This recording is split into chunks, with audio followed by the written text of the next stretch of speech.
Bonjour Bernard Rappa, bienvenue au Club Suisse de la presse en ligne. Bernard Rappa, vous êtes le rédacteur en chef de la RTS depuis 2009.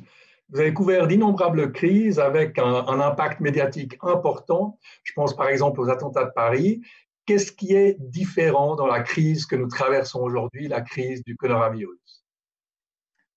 Bon, ce qui est différent, c'est évidemment l'ampleur de la crise, mais peut-être plus fondamentalement, ce qui est différent, c'est que on a pour habitude dans les rédactions de couvrir des crises plus ou moins lointaines, mais en l'occurrence, cette crise, elle est chez nous, elle est autour de nous également, elle est en rédaction, et donc avec toutes les dimensions d'inquiétude, hein, au cœur même des rédactions, avec des premiers malades dès les premiers jours. Donc ça, c'est vraiment, disons, une gestion de la crise très différente des crises lointaines. Franchement, elle est très près de vous, dites-vous, la crise évidemment. Quel est l'état de la rédaction aujourd'hui? Est-ce que vous avez des malades, vous avez des gens en quarantaine? Comment ça se passe au fond, à l'intérieur? Vous en parlez pas ou très peu à l'antenne, évidemment. Oui, non, non, on a été touché très, très vite, hein. Par exemple, au cœur de la rédaction, le chef des graphistes, hein, celui qui travaille avec les éditions, est tombé malade il y a une dizaine de jours. On a dû sortir la totalité des graphistes, hein, de l'îlot graphique qui nous aidait à construire le 19h30. Là, à ce stade, on a, je crois, à peu près une cinquantaine de personnes qui sont en quarantaine. Alors, on prend évidemment toutes les précautions voulues, donc c'est des quarantaines, soit avec symptômes, soit sans symptômes. Mais 50 disons, personnes ça fait sur quand même combien une à peu près? quarantaine d'absents, quoi. 50 personnes sur combien? Alors là, je vous parle de la radio, de la télé et du multimédia, donc je dirais environ 200, 250 personnes. Quelles sont les principales difficultés auxquelles vous devez faire face aujourd'hui pour faire vos sujets, pour réaliser vos émissions? Bon, la première difficulté à laquelle on a été confronté, c'est le côté imprévisible de notre organisation, c'est-à-dire qu'on a dû quasiment du jour au lendemain, d'une part, s'organiser pour mettre le maximum de gens en télétravail, hein, comme toutes les entreprises, et en même temps nous organiser de manière à ce que, à chaque fois qu'on a un groupe professionnel qui part en quarantaine, qu'on puisse le remplacer. Donc il y a toute une série de professions où il s'agit d'avoir des gens en réserve. Alors des journalistes, c'est une chose, mais des média managers, des graphistes, des caméramans, des réalisateurs. Donc il a fallu au fond organiser la rédaction, plusieurs lignes de défense, un petit peu comme une armée qui va à la bataille et qui s'assure qu'elle a des réserves pour continuer à tenir le front, même si l'image est mal choisie. Combien de personnes sont encore physiquement à la rédaction? On voit par exemple que le TJ continue d'être présenté par les présentateurs et qu'il y a même des invités parfois. Est-ce que vous prenez un risque là? Alors, on a pris la décision, hein, finalement, après mûre réflexion, de ne plus avoir un seul invité en plateau, hein, donc il n'y a plus personne qui entre dans cette rédaction invitée. Donc, nous le faisons via Skype, Zoom ou bien nos propres systèmes de duplex. Et puis, à côté de ça, ce que nous avons essayé de faire, c'est de réduire vraiment le maximum de gens en rédaction. Donc, le matin, nous sommes 5 ou 6 en fait, hein. Tout le monde est en réseau, en ligne. Alors, on a la chance de travailler aussi en réseau parce qu'on a 6 bureaux régionaux, plus Berne, plus Zurich. Donc, en fait, c'est une rédaction très éclatée. Mais dans chaque lieu, on essaye d'avoir le strict minimum de gens. Moi, je dirais qu'il y a une quinzaine de personnes qui doivent physiquement être là parce que les professions l'exigent. Secrétaire d'édition, chef d'édition, réalisateur, présentateur et les métiers techniques. Et tous les autres sont éclatés, soit à domicile en télétravail, soit dans les bureaux régionaux, pour prendre le moins de risques possible de rassemblement.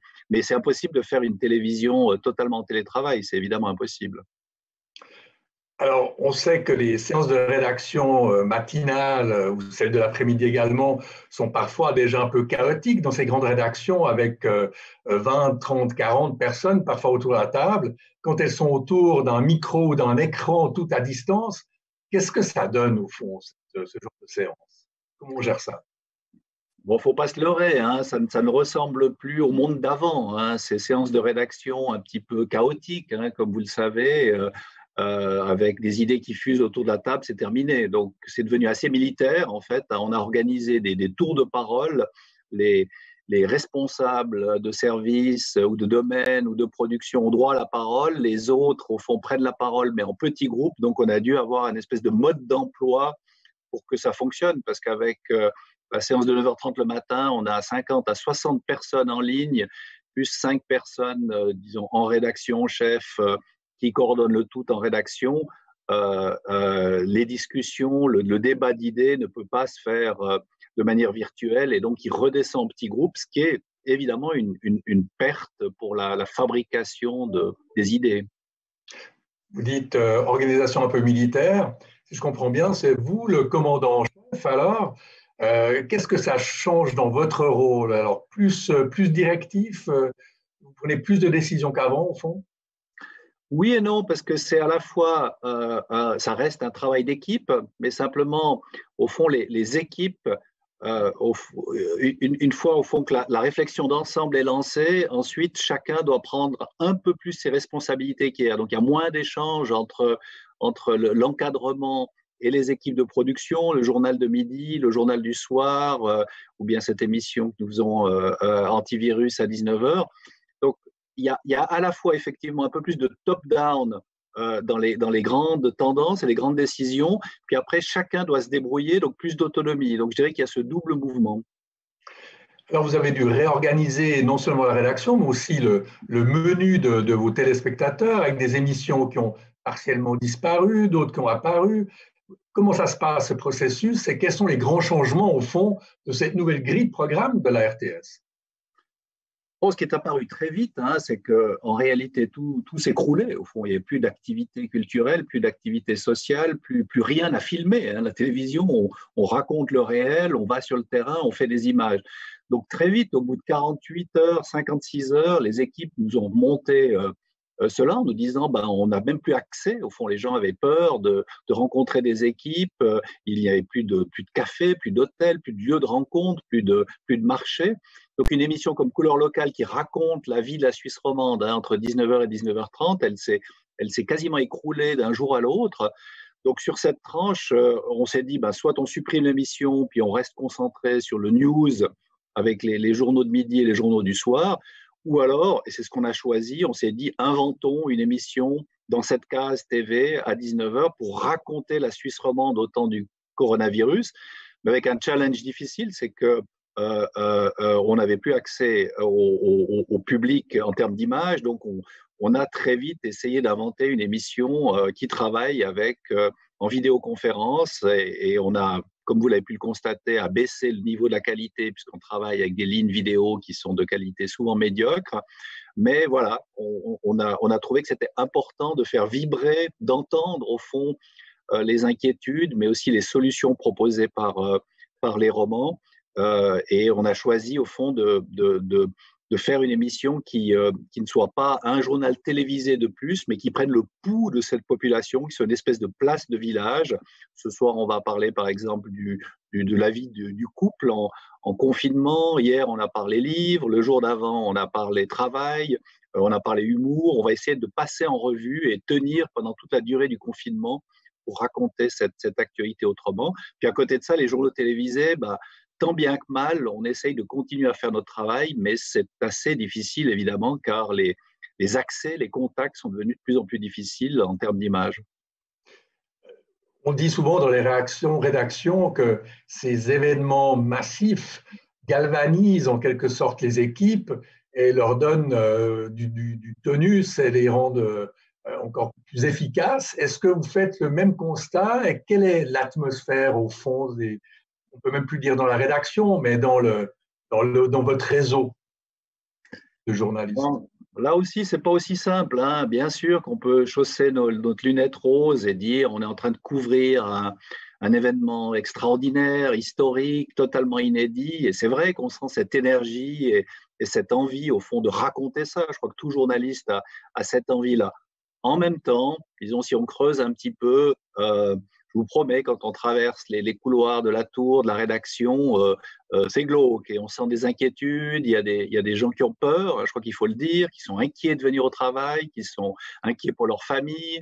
Il y a des gens qui tombent malades et c'est quand même à chaque fois des coups de tonnerre quand tout à coup on découvre qu'un collègue est tombé malade, puis on se dit, mais attends, hier, j'ai passé quand même 15 minutes avec lui à discuter, est-ce que j'étais à 1,50 m ou bien est-ce que j'étais à 80 cm? Donc c'est pas si simple à vivre. Il y a à la fois cette excitation du news qui est propre évidemment à la vie d'une rédaction face à un tel événement, puis en même temps, ben le drame, hein, je crois qu'il faut quand même l'appeler, quoi. Des gens ont des amis malades, ont de la famille malade, s'inquiètent pour leurs parents, pour leurs conjoints. Euh, et moi, là, j'aimerais rendre hommage quand même à mes collègues hein, qui vont sur le terrain, qui tous les jours vont filmer dans les hôpitaux, qui enfilent des protections, qui essayent de se tenir à distance, mais qui, au fond, ne savent jamais s'ils ont été en contact avec la maladie, au même titre que les caissières de la Coop et de la Migros, au même titre que les éboueurs. Je crois que ces journalistes qui vont sur le terrain se mettent au contact de ce virus et ce n'est pas toujours simple à vivre. De toute façon, peut-être à la manière de couvrir cette information. Alors, tous les jours, il y a une masse d'informations planétaires, locales, nationales, qui tombent sur le Covid-19. Comment est-ce que vous hiérarchisez, au fond, cette masse d'informations qui tournent en permanence et qui, toutes ces informations, touchent finalement le même sujet? Oui, je crois qu'il y a 2 temps en fait. Hein. On vient de vivre là 2 semaines, on est dans la 3e semaine où on avait tous le nez dans le guidon et au fond on réagit au jour le jour. Hein. C'est un peu page blanche tous les matins, on essaye de mettre un peu d'ordre et trouver une hiérarchie et des priorités. Puis là on rentre dans un 2e temps. Hein. Ces derniers jours on en parle beaucoup, on essaye au fond de définir des axes forts, pas simplement la sortie du confinement, les scénarios de sortie de crise, mais on se rend compte que simplement aligner des reportages et des thématiques, ça ne suffit plus, hein, qu'on est en train de rentrer dans une routine de cette couverture, aussi bien sur l'actualité suisse que mondiale, et on ressent le besoin de mieux structurer les journaux et l'offre d'information. Là, par exemple, on va se lancer dans une série sur les grands enjeux du monde de demain, aussi bien sanitaires, politiques, avec tous les risques que ça comporte et les paris qui sont en train d'être pris sur notre avenir. Donc, on va essayer de baliser cette actualité pour sortir, au fond, de l'urgence de la couverture quotidienne.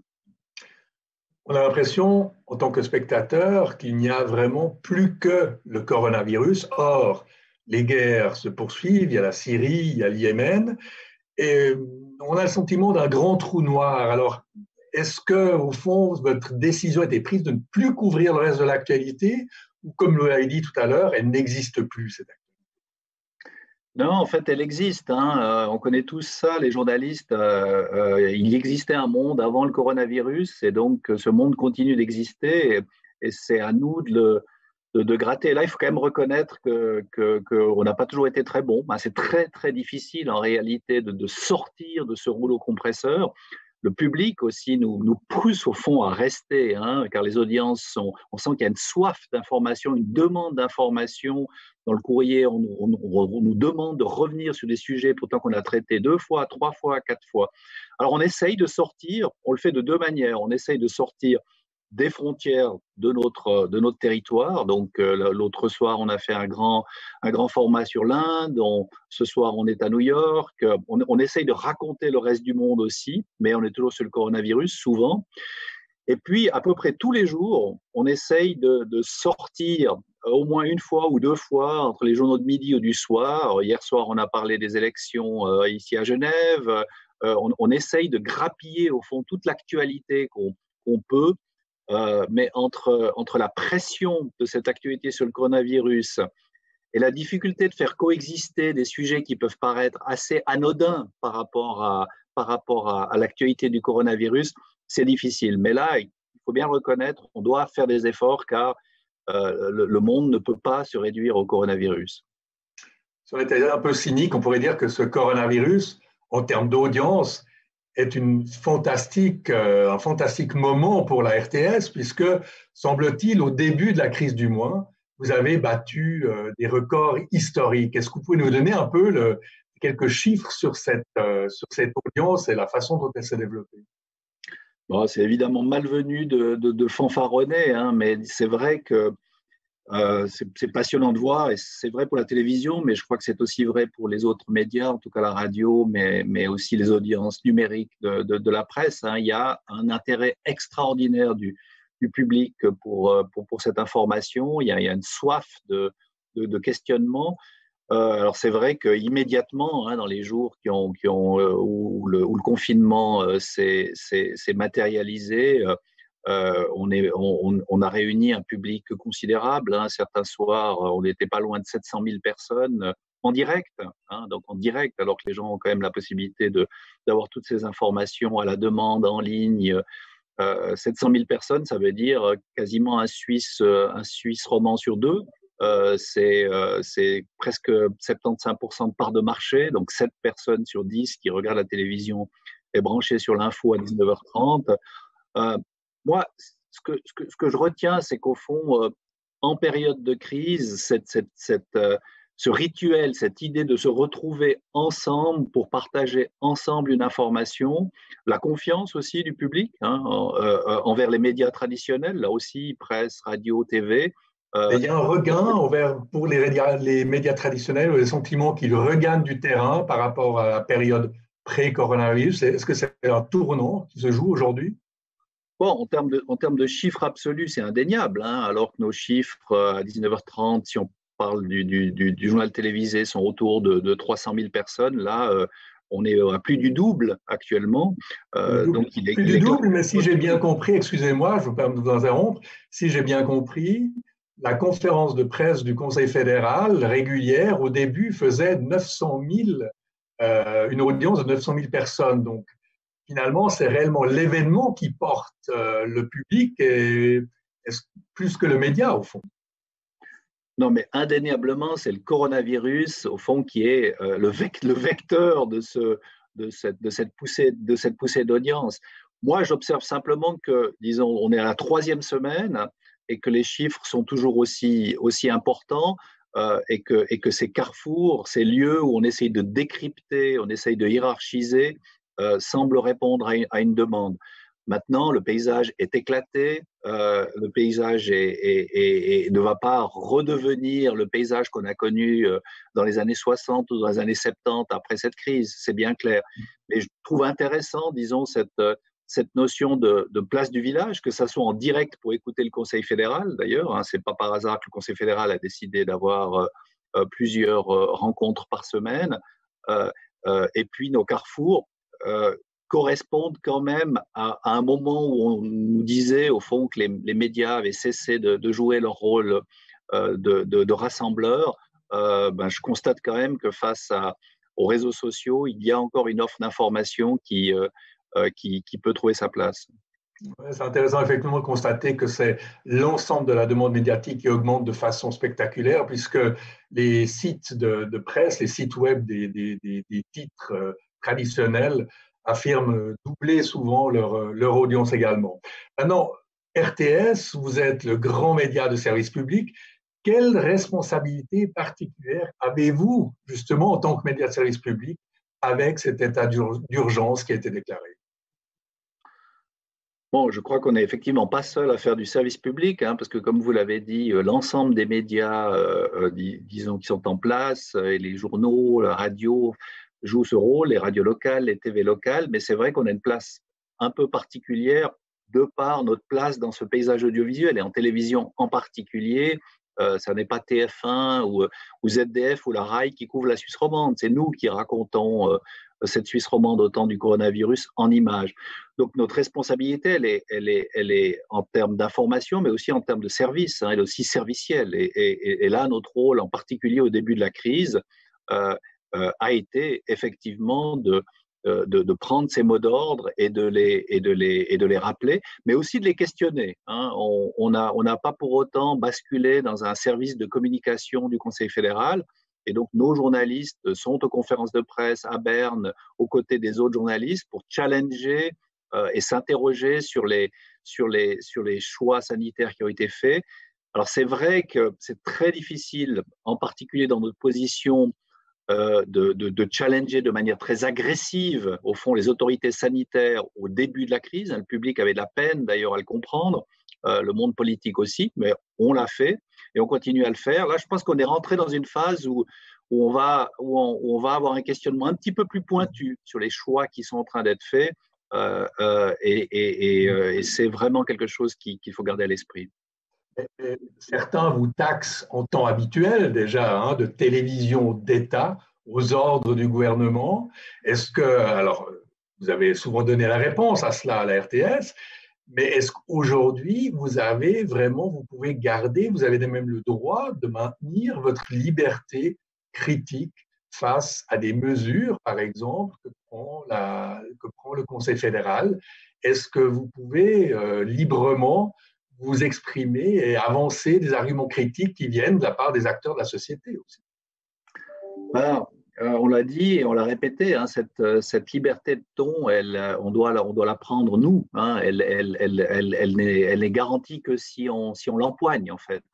Je vais vous donner un exemple. Hein, l'autre jour, le Conseil fédéral, Bercé, je crois, à moins que ce soit un des hauts fonctionnaires, confirmait le fait que des données Swisscom allaient être utilisées pour vérifier si les rassemblements de la population n'étaient pas trop importants. On a fait un reportage sur ce thème, hein, où on a posé les questions, y compris celles qui dérangent, c'est-à-dire quid des libertés individuelles et y a-t-il un glissement délicat vers une politique à la chinoise?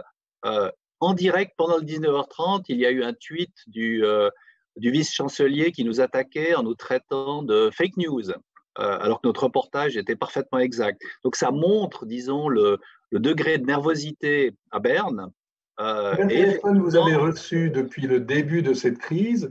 Combien de coups de fil, de mails avez-vous reçus des autorités pour vous dire, écoutez, rectifiez peut-être un peu le tir? Non, je vous cite cet exemple parce qu'il est unique et il était public. Moi, je n'ai reçu personnellement aucun coup de fil, ni de l'entourage du Conseil fédéral, et encore moins de politique. Mais en revanche, nos journalistes politiques et nos journalistes à Berne, évidemment, sont au contact constamment et sentent bien cette pression. Donc c'est pour ça que je le dis, au fond, c'est à nous de nous battre pour garder cette liberté de parole. Est-ce que vous avez est-ce que vous avez le sentiment que l'autocensure aujourd'hui, votre autocensure ou celle de journalistes à Berne sur le terrain, est-ce qu'elle est plus forte qu'avant?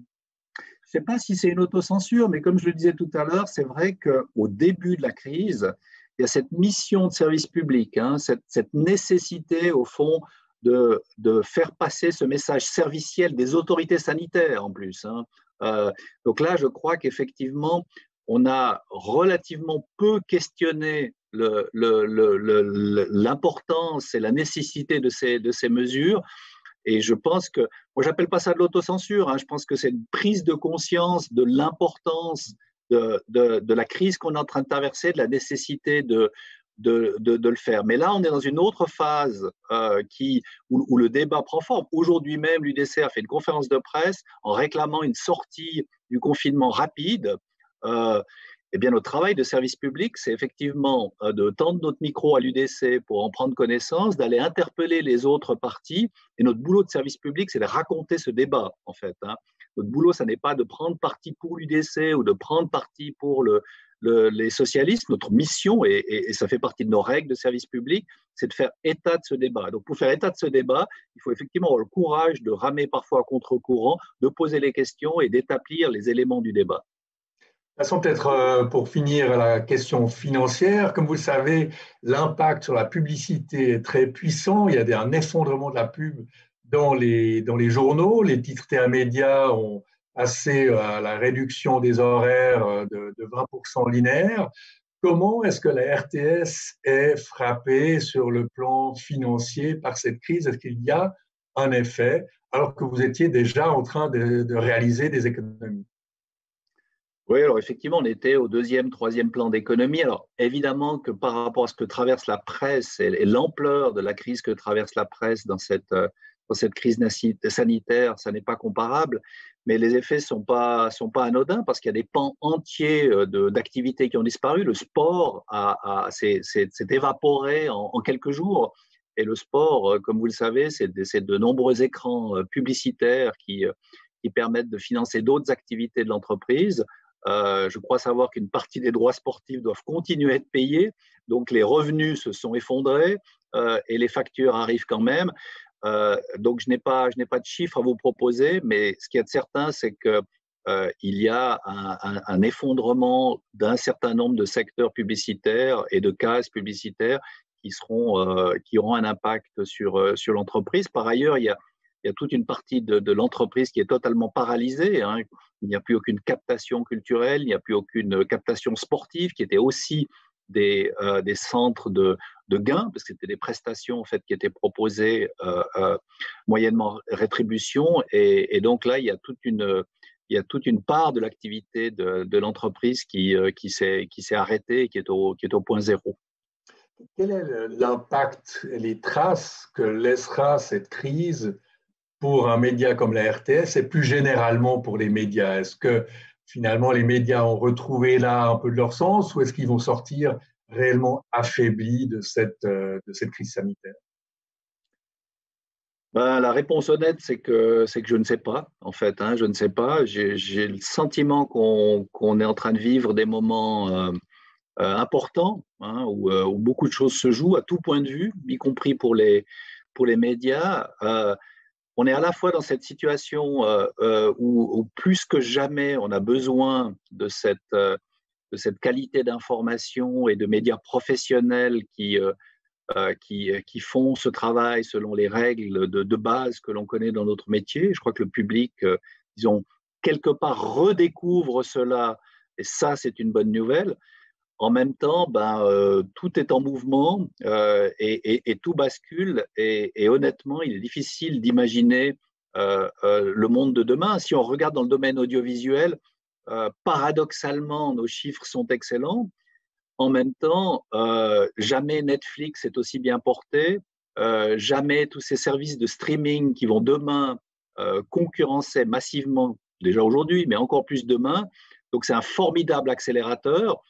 Et quand même, l'immense ironie de toute cette situation, c'est que les grands vainqueurs de cette période, ce sont tous les acteurs du big tech, les GAFA, qui ne se sont jamais aussi bien portés. Et donc, difficile de dire au final si la découverte ou la redécouverte de la qualité journalistique et des médias traditionnels compensera l'extraordinaire progression que ne manqueront pas de faire tous ces géants du tech, à commencer par Zoom, avec lequel nous conversons aujourd'hui, mais idem pour Facebook, Twitter et Google. Et vous-même, enfin, Bernard Rappa, rédacteur en chef ou commandant en chef, comme vous le disiez peut-être un petit peu avant, vu que vous avez dû changer d'organisation, comment est-ce que vous vous préparez à ce qui est effectivement un phénomène de longue durée, une crise de longue durée, un marathon, comme on le dit? Quand on est dans votre position, comment on voit les semaines à venir? Bon, ça reste un travail d'équipe, donc si vous n'êtes pas entouré par les bonnes personnes, c'est difficile de le faire. Là, vous l'avez dit, hein, il y a dans une rédaction, au fond, comme toujours dans ce genre de crise, un immense élan d'énergie, de solidarité entre les équipes. Euh, mais en général, on l'a vu dans les attentats, dans ces moments qui durent au fond finalement très peu de temps, quelques jours, quoi, où tout le monde est sur le pont et tout le monde se bat pour couvrir au mieux cette actualité. Là, on attaque la troisième semaine. Et au fond, la véritable inconnue, c'est au fond de comment allons-nous passer de la période sprint à la période marathon dans laquelle on est en train de rentrer. Est-ce qu'on parle de semaines? Est-ce qu'on parle de mois? Est-ce qu'il y aura d'autres conséquences dans notre organisation? À quelle vitesse est-ce qu'on pourra se retrouver autour de la table pour débattre ensemble? Le virtuel, c'est bien, le télétravail, c'est bien, mais on sent quand même que c'est de plus en plus difficile, que c'est plus lourd à porter, que c'est plus compliqué. Euh, Honnêtement, je ne sais pas, hein. Je pense qu'on vit des moments extraordinaires, passionnants, avec des équipes hyper motivées, mais je ne peux pas m'empêcher d'être un peu inquiet pour toutes ces équipes tenir sur la durée. Bernard Rappa, merci et bon courage pour la suite de ce marathon et merci d'être venu au Club Suisse de la Presse en ligne. Merci à vous, merci au Club de la Presse. Au revoir.